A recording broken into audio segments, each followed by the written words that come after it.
دعا ہے اللہ ہم سب کو حق سچ کہنے، سننے، سمجھنے اور پھر اس کے بعد اللہ عمل کی توفیق نصیب فرمائے۔ حضرات محترم، میں نے قرآن مجید فرقان حمید کی ایک آیت کریمہ سورۃ صاد 23ویں پارے سے پڑھی ہے۔ اس میں اللہ رب العزت خود کتاب مجید فرقان حمید میں اللہ خود عظمت قرآن میں ہی بیان فرماتے ہیں۔ اللہ فرماتے ہیں کتاب انزلناہ، کتاب یہ عظمت والی کتاب ہے۔ کتاب کی با پر جو دو پیش ہے عربی میں اس کو تنوین کہتے ہیں، اور یہ تنوین تعظیم کے معنی میں ہے۔ معنی یہ ہے کتاب یہ عظمت والی کتاب ہے، شان والی کتاب ہے۔ انزلناہ الیک، اس کی سب سے بڑی عظمت تو یہ ہے کہ اس کے نازل کرنے والے اللہ فرماتے ہیں کہ یہ منزل من اللہ ہے، ہماری جناب سے اس کا نزول ہوتا ہے۔ جب اس کتاب کی نسبت اللہ عظیم کی طرف ہو جاتی ہے تو یہ کتاب بھی کیا بن جاتی ہے بھائی؟ عظیم بن جاتی ہے۔ کتاب انزلناہ، یہ عظیم الشان کتاب ہم نے نازل کی، الیکا، آپ کی طرف اے محمد صلی اللہ علیہ وسلم۔ اتارنے والے رب العالمین ہے، اور جس کتاب کو نازل کیا جا رہا ہے یہ کتاب ہدی للعالمین ہے، اور جس پیغمبر پہ یہ کتاب اتر رہی ہے وہ پیغمبر رحمت للعالمین۔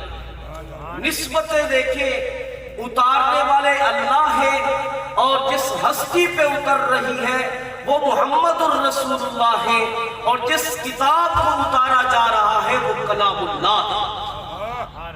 حدیث پاک میں آتا ہے آسمان و زمین کے نظام کو پیدا کرنے سے بھی 4000 سال پہلے رب کریم نے خود اس کی تلاوت فرمائی، اور ملائکہ کی محفل اور مجلس میں رب کریم نے خود تلاوت فرمائی۔ جب فرشتوں کے سامنے کلام الہی کو اللہ جل جلالہ نے خود تکلم فرمایا، خود تلاوت فرمایا۔ حدیث پاک میں آتا ہے خر الملائکۃ سجدا، ملائکہ سجدہ کرتے ہوئے زمین پہ گر گئے۔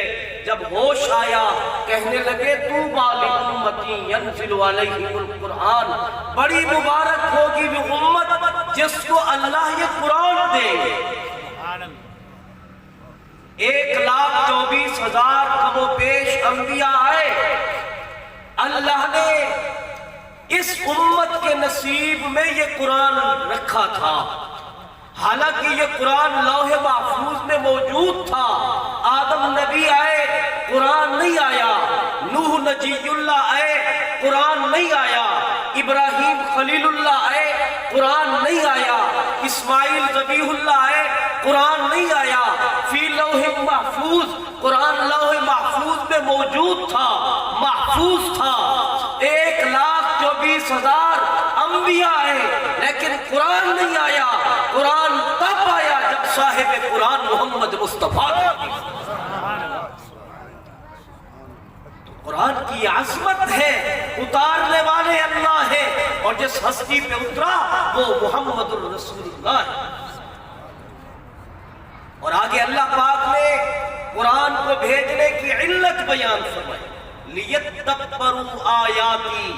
لوگوں، قرآن اس لیے میں اللہ اتار رہا ہوں، اس لیے بھیج رہا ہوں، لیدبروا آیاتی، تاکہ تم قرآن کی آیات میں غور کرو، تدبر کرو۔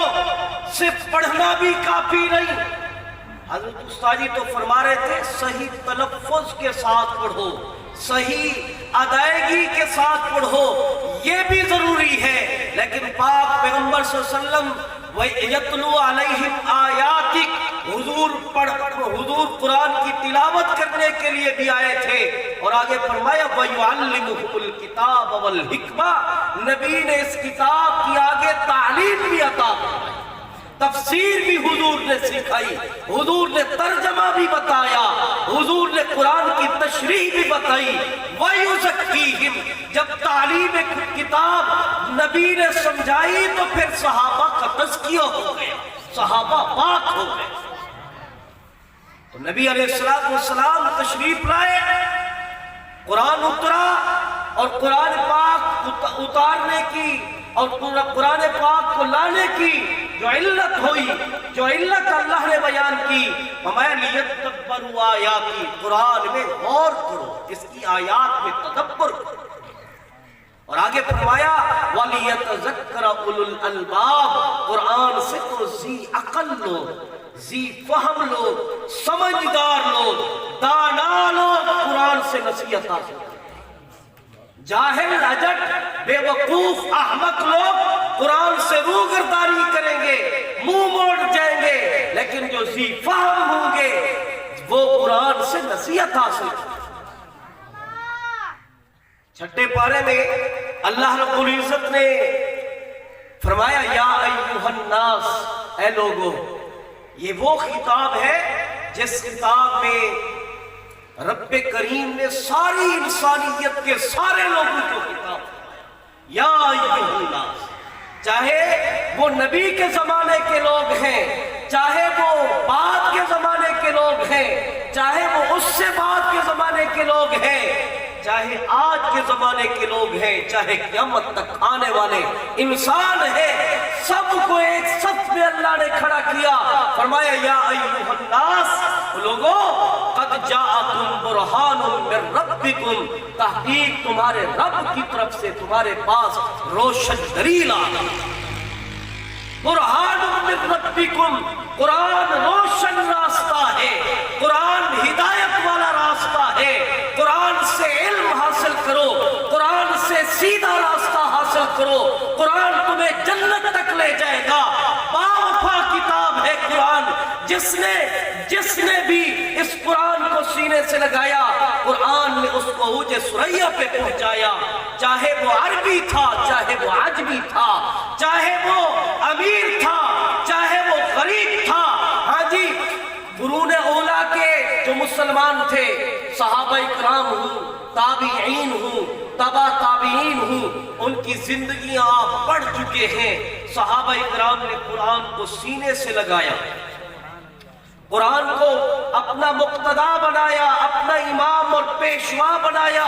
رب محمد کی قسم، اللہ رب العزت نے ان کو دنیا میں بھی عزتوں سے سرفراز فرمایا، اور انشاءاللہ قیامت کے دن بھی وہ سرفراز۔ قرآن وہ باوفا کتاب ہے، اللہ کے نبی نے فرمایا جو قرآن سے دوستی لگاتا ہے یہ بندہ قبر میں بعد میں جاتا ہے، قرآن پہلے وقت جا کر چوکیدار بن جاتا ہے۔ صرف قبر تک نہیں، حضور نے فرمایا الصیام والقرآن یشفعان للعبد، حضور فرماتے ہیں قیامت کا دن ہوگا، نفسا نفسی کا عالم ہوگا، سورج نیزے پہ ہوگا، تانبے کی زمین ہوگی، اس وقت دائیں طرف قرآن ہوگا، بائیں طرف رمضان ہوگا، سامنے رب رحمان ہوگا، اور یہ دونوں اللہ کے نیک بندے کو، قرآن کے ساتھ دوستی لگانے والے کو لے کر بارگاہ خداوندی میں سفارش کرے۔ نبی علیہ السلام نے فرمایا اللہ رب العزت پھر ان کی سفارش کو قبول بھی فرمائیں گے۔ صرف قبر تک قرآن کا ساتھ نہیں، لوگوں دوستی لگا کر دیکھو، میدان محشر میں بھی قرآن تمہارے ساتھ ہو۔ یہ ایسی باوفا کتاب ہے۔ نبی علیہ السلام نے حضرت علی شیر خدا رضی اللہ عنہ کو نصیحت فرمائی، فرمایا تعلم الناس، علی لوگوں کو قرآن سکھاؤ، لوگوں کو قرآن سکھاؤ۔ فرمایا فَإِن مَتَّ فَإِن مُتَّ، علی اگر تو دنیا سے رخصت ہو گیا، یحجون الملائکہ فی قبرک، فرمایا تیری قبر کی زیارت کے لیے اللہ کے فرشتے آئیں گے، جو استاذ بن کے قرآن پڑھتا پڑھاتا ہے۔ فرمایا جب دنیا سے رخصت ہوتا ہے تو جس طرح بیت اللہ شریف کا طواف کرنے کے لیے لوگ آتے ہیں، اس کی قبر کی زیارت کرنے کے لیے اللہ کے فرشتے آئے۔ کتنی بڑی بات ہے، یہ کوئی معمولی کام نہیں، بہت بڑا کام۔ قرآن کے ساتھ اخلاص کے ساتھ محبت کے ساتھ دوستی لگاؤ، جس طرح قرآن کے اندر 14 صدیاں پہلے تاثیر تھی، ہدایت تھی، رہبری تھی، اور اس کے اندر انسانیت کے لیے ہدایت تھی، اسی طرح آج بھی قرآن میں ہدایت بھی ہے، تاثیر بھی ہے۔ نبی علیہ السلام کے پاس مشرکین مکہ نے ایک آدمی کو بھیجا، ولید ابن مغیرہ جس کا نام تھا، بڑا چرب زبان اور تیز ترار انسان تھا۔ نبی علیہ السلام کو لالچ دینے کے لیے آیا، مختلف پیشکشیں کی، اور انہوں نے یہ سمجھا تھا کہ آج محمد کو یہ فاتح کر کے آئے، بڑا تیز ہے، ہوشیار ہے، اور خطیب قریش کے لقب سے یہ مشہور تھا، یہ بڑا مطلب یہ ہے کہ اس سے زیادہ کوئی ہوشیار مکہ میں نہیں ہے، یہ جب محمد کریم کے پاس جائے گا ضرور محمد کریم کو فتح کر کے آئے۔ جب نبی علیہ السلام کے پاس آیا، مختلف انہوں نے پیشکشیں پیش کی، جی اے محمد اگر چاہے تو آپ کو مکہ کا کیا عرب کا سردار بنا دے، اگر آپ چاہے مکہ کی کسی حسین جمیل عورت سے آپ کی شادی کر دے، اگر آپ پر جادو ہو گیا ہے نعوذ باللہ ثم نعوذ باللہ، ہم اے محمد آپ کا علاج کرنے کے لیے اپنے پیسے سے تیار ہیں، شرط یہ ہے کہ آپ ہمارے ساتھ چلیں، آپ تعلق جداری کو دیکھیں، رشتہ داری کو دیکھیں، صلہ رحمی کرے، قطع رحمی نہ کرے۔ جب وہ ساری باتیں کر چکا تو آقا مدنی علیہ السلام نے فرمایا تیری بات مکمل ہو گئی؟ تو اس نے کہا اے محمد میری بات مکمل ہو گئی۔ اب پاک پیغمبر صلی اللہ علیہ وسلم خود صاحب قرآن، جس پر قرآن نازل ہوا، آقا مدنی علیہ السلام نے اس کے سامنے قرآن کی تلاوت فرمائی۔ جب اس نے نبی کا قرآن سنا تو گردن جھک گئی، آنکھوں سے آنسو بہہ پڑے، ہاتھ اس کے لٹک گئے، اور جب حضور نے تلاوت مکمل کی حضور نے فرمایا میری بات تو نے سن لی، میرا جواب تو نے سن لیا؟ اس نے کہا اے محمد میں نے آپ کی بات سن لی۔ گردن جھکا کر یہاں سے چلا، حضور سے دور سے وہ منتظر بیٹھے تھے کہ جانے والا گیا تھا جس شان سے، وہ شان سے واپس بولو بھائی، اس شان سے واپس نہیں رہا، گردن جھکی ہوئی ہے، لگتا ہے کہ محمد کا جادو اس پہ بھی اثر کر گیا۔ حضور کا جادو نہیں تھا، حضور کا قرآن تھا جو حضور نے ان پہ پڑھا تھا۔ ہاں جی، تو جب وہ وہاں پہ پہنچا کہنے لگا لوگوں جو کچھ محمد کہتے ہیں سچ کہتے ہیں، واللہ العظیم محمد کریم کی زبان سے جو میں نے کلام سنا ہے، رب محمد کی قسم وہ کلام ایسا کلام ہے جس کی شان یہ ہے کہ وہ ضرور رنگ لائے گا، وہ ضرور دلوں کو فتح کرے گا، وہ کلام مسخر کرنے والا کلام ہے۔ لوگوں میرا مشورہ یہ ہے کہ محمد کا مقابلہ چھوڑ دو۔ بات سمجھ آ رہی ہے؟ صلی اللہ علیہ وسلم۔ تو آج یہ کر رہا ہوں میاں اس قرآن کو سینے سے لگاؤ۔ ایک وقت تھا جب مسلمان قرآن کے مدرس ہوا کرتے تھے، قرآن کے مبلغ ہوا کرتے تھے، قرآن کو سمجھنے والے سمجھانے والے ہوا کرتے تھے، قرآن کے اصول اور قانون کو اپنی زندگیوں میں نافذ کرنے والے ہوتے تھے۔ صبح ہوتی تھی ہر گھر سے قرآن کے پڑھنے کی آواز آیا کرتی تھی۔ یہ ہمارے بزرگ بیٹھے ہیں سفید داڑھی والے، ان سے آپ پوچھے، میں بھی چھوٹا تھا گاؤں کا بھی رہنے والا ہوں، جب ہم صبح اٹھا کرتے تھے ہر گھر سے قرآن کی آواز آیا کرتی تھی۔ ہاں جی، آج مسلمانوں نے قرآن کو چھوڑا۔ نبی علیہ السلام نے فرمایا یرفع اللہ بہذا الکتاب اقواما، اللہ قوموں کو، اللہ نسلوں کو اسی قرآن کے ذریعے عزت عطا فرماتے ہیں۔ وَيَعْزَعُ بِهِ الْآخَرِينَ، حضور نے فرمایا جو قومیں، جو نسلیں اس قرآن کو چھوڑتی ہیں اللہ پستی اور ذلت ان کا مقدر کر دیتا ہے۔ آج جو ہم مسلمان ذلت اور پستی کا شکار ہیں، اور قرون اولا، قرون ثانیہ، قرون ثالث، صحابہ، تابعین، تبع تابعین، جو ان کو عزت ملی انہوں نے قرآن کو سینے سے لگایا، وہ جس طرف بھی قدم اٹھاتے تھے فتح ان کا قدم چوما تھا۔ اور زندہ مثال اس دور میں آپ تذکرے سنتے ہوں گے، خبریں سنتے ہوں گے، طالبان کی سنتے ہیں خبریں کہ نہیں سنتے؟ 30 سال 20 سال تک جنگلوں میں انہوں نے گزارا، لیکن قرآن کو نہ چھوڑا، قرآن کے قانون کو نہ چھوڑا، قرآن کے اصول کو نہ چھوڑا۔ رب محمد کی قسم، دنیا کی سپر پاور طاقتیں رب نے قرآن والوں کے سامنے جھکا کے دکھا۔ آج مسلمان اگر قرآن کو اپنا مقتدا اور پیشوا بنا لے، اللہ کی قسم ہمارے اصول اور قانون اگر قرآن والے بن جائے تو ہمارا ملک بھی ترقی کرے گا، ہمارا نظام بھی ترقی۔ ہم اندھے ہو کر غیروں کی طرف دیکھتے ہیں کہ یہودیوں کا قانون کیا ہے، ہاں جی بت پرست ہندوؤں کا قانون کیا ہے، اسرائیل کا قانون کیا ہے۔ جب ہمیں کوئی معاملہ پیش آتا ہے ہم ادھر منہ کرتے ہیں، ہم قرآن کی طرف نہیں۔ اس لیے ہم ذلت اور پستی کا شکار ہیں۔ ہمیں قرآن کے ساتھ حقیقی دوستی لگانی چاہیے، اور اس کا طریقہ کار یہی ہے کہ مدارس دینیہ کے ساتھ محبت رکھیں، اپنے بچوں کو ان مدارس میں دیں۔ چھوٹے چھوٹے بچوں کو صحابہ نبی علیہ السلام کے پاس لایا کرتے تھے، یا رسول اللہ اس کو آپ قبول فرمائیں۔ انس بن مالک رضی اللہ عنہ کہتے ہیں میں چھوٹا سا بچہ تھا، میری والدہ ام سلیم پاک پیغمبر کی خدمت میں لائی، یا رسول اللہ صلی اللہ علیہ وسلم اپنے اس خویدم کو قبول کیجئے۔ خویدم عربی میں کہتے ہیں چھوٹے سے بچے۔ نبی علیہ السلام نے حضرت انس کو قبول فرمایا، اپنی خدمت میں رکھا، تعلیم و تربیت اس انداز میں کی۔ حضرت انس بن مالک بعد میں کثیر الروات صحابہ میں بنے، سب سے یعنی زیادہ روایات کرنے والے جو صحابہ ہیں ان میں حضرت انس بن مالک کا نام آتا ہے۔